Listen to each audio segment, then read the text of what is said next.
Okay, using the Access reports and results to better instruct ESOL students.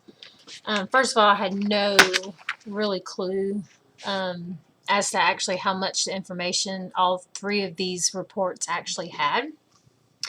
So I'm kind of looking at this for next year.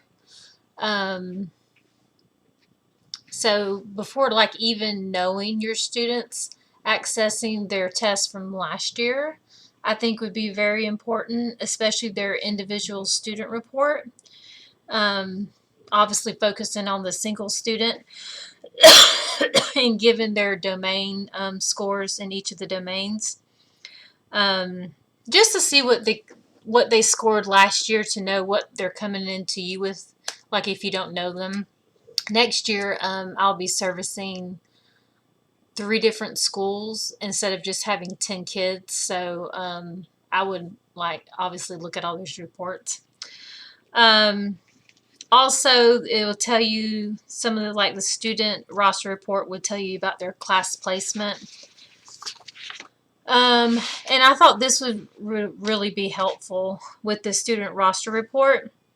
Actually, if you had a bigger class, forming student groups and identifying those students who would actually need additional support, like on a key skill or a concept, and identifying students that could work together on a skill that would need additional help. I think that would be really helpful to the teacher. So I think that would be definitely helpful.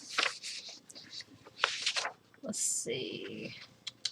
Also, it would help establish English language learners if they've actually attained the language proficiency in order to exit the program.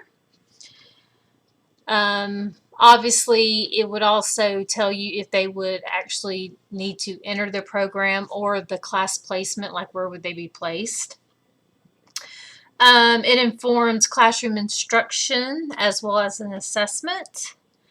And as a teacher, I think looking at these reports would actually help the teacher focus on the domains that the teacher actually needs to focus on with which kid, because it might not be all 4 domains. In order to get the kid exited out of the program, if the teacher could actually focus on that one domain the kid really needs, that would be beneficial to the child, obviously. Also, how teachers can scaffold lessons to actually move the child up to the next level, like looking at the descriptors and what the child, where the child is and where the child needs to be, and scaffold a lesson to bridge that gap.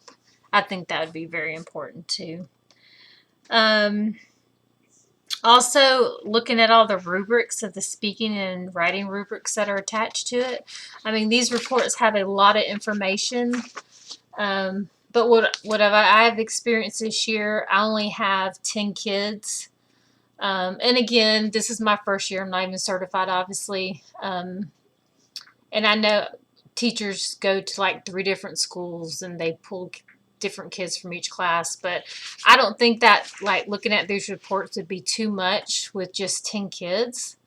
It gives you a wealth of information, and if you could actually look at these reports and narrow down the skills that each child would need and put them in groups and focus on those skills, I think the kids could exit the program quicker, and I think it'd be beneficial to the academic teachers as well. And also, these reports could be used in parent-teacher conferences as well as shared with the academic teachers to better help the child in their academic classes as well. So the reports are very useful.